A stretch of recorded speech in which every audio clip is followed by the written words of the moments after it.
அனைவருக்கும் வணக்கம். ரொம்ப ஹாப்பியாக இருக்குது இந்த ஸ்டேஜில் வந்து இருக்கிறதுக்கு. ஃபர்ஸ்ட் ஆஃப் ஆல் நான் எங்கள் அம்மாவுக்கு, அப்பாவுக்கு, என் தம்பிக்கு தேங்க் பண்ணுறேன். அவங்களால இன்றைக்கி வர முடியல. அப்புறம் என் ஃப்ரெண்ட்ஸ், அகாடமியில் இருக்க ஃப்ரெண்ட்ஸ் எல்லாருமே ஹெல்ப்ஃபுல்லாக இருந்தாங்க. இப்போ என் ஃப்ரெண்டும் வந்திருக்கான், கீழே இருக்கான். நேம் வந்து அபிஷேக்கு. ஆக்சுவலாக இவன் வந்து ஐடி ஃபீல்டில் ஒர்க் பண்ணுறான். நானும் ஐடியில் தான் ஒர்க் பண்ணிருந்தேன். அப்படியே படித்தப்போ ரொம்ப சப்போர்ட்டிவாக இருந்தேன். ஆக்சுவலாக எக்ஸாம்ஸ் பற்றி எதுவும் தெரியாது அவனுக்கு.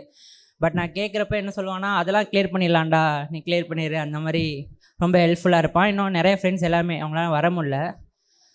அப்புறம் இந்த எக்ஸாம்ஸ்க்கு வந்து ஃபஸ்ட்டு வந்து இனிஷியலாக எனக்கு ஒரு டவுட் இருந்துச்சு. இந்த ஐடி ஃபீல்டை விட்டு வந்ததுக்கப்புறம் இந்த எக்ஸாம் நம்மளால் கிளியர் பண்ண முடியுமா, அவசரப்பட்டு தப்பான டிசிஷன்ஸ் எடுத்துட்டோமா, ஏன்னா ஐடிலே இருந்திருந்தால் நல்லா இருந்திருக்கலாம் அப்படின்ற மாதிரி செல்ஃப் டவுட் நிறைய இருந்துச்சு. பட் எக்ஸாம் ரிசல்ட் வந்தோன்னே நான் எடுத்த டிசிஷன் கரெக்ட் தான் அப்படின்ற மாதிரி இருந்துச்சு. ஸோ ரொம்ப ஹாப்பி. அண்டு இனிமேல் படிக்கிறவங்களுக்கு நான் என்ன சொல்லுவேன்னா, இந்த மாதிரி ஒரு அதாவது ஒரு ரிஸ்க்கை எடுத்தால் தான் அதுக்கான ரிவார்ட்ஸ் வந்து பின்னாடி நிறையா வரும். நான் அந்த ரிஸ்க்கை எடுத்ததுக்கு வந்து இப்போ நான் வந்து நல்லா ஃபீல் பண்ணுறேன். பட் எடுத்தப்போ டவுட்ஸ்லாம் இருந்துச்சு எனக்கு. பட் நான் அதான் அந்த ஹார்ட் ஒர்க் பண்ணிட்டு இடையில செல்ஃப் டவுட்ஸ் நிறைய அழுதுருக்கேன். நான் தூத்துக்குடி சுரேஷ் அகாடமியில் படித்தேன். அங்கே ஒரு ரோடு இருக்கும், அங்கே Bala sir, first Bala sir தான் மீட் பண்ணேன். சார் தெரியாமல் வந்துட்டேன் போல், இங்கே எல்லாம் புதுசாக இருக்குது அப்படின்னோடனே, நீ நல்லா படி, கிளியர் பண்ணிடுவேன் அப்படின்ற மாதிரி சொன்னார். ஸோ அதுக்கப்புறம் நல்லா படித்தேன்.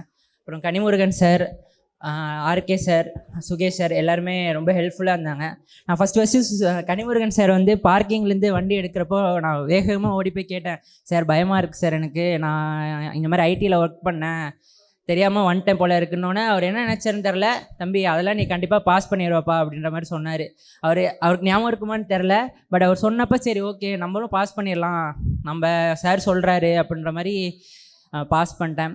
அதான் ஒரே ஒரு தான் சார் சொன்னார், கன்சிஸ்டண்ட்டாக இருக்கணும்னு. அது உண்மை தான், கன்சிஸ்டன்சி பீட்ஸ் டேலண்ட். எனக்கு டேலண்ட் இருந்துச்சான்னு தெரில, பட் நான் கன்சிஸ்டண்ட்டாக ஒர்க் பண்ணேன், நல்லா படித்தேன், அதனால் அச்சீவ் பண்ண முடியாதுன்னு நினச்சேன். அதான் நான் சுரேஷ் அகாடமி தூத்துக்குடியில் படித்தப்ப நேற்று வந்து லாஸ்ட்டில் இருந்தேன், இப்போ இன்றைக்கி ஸ்டேஜில் இருக்கேன்.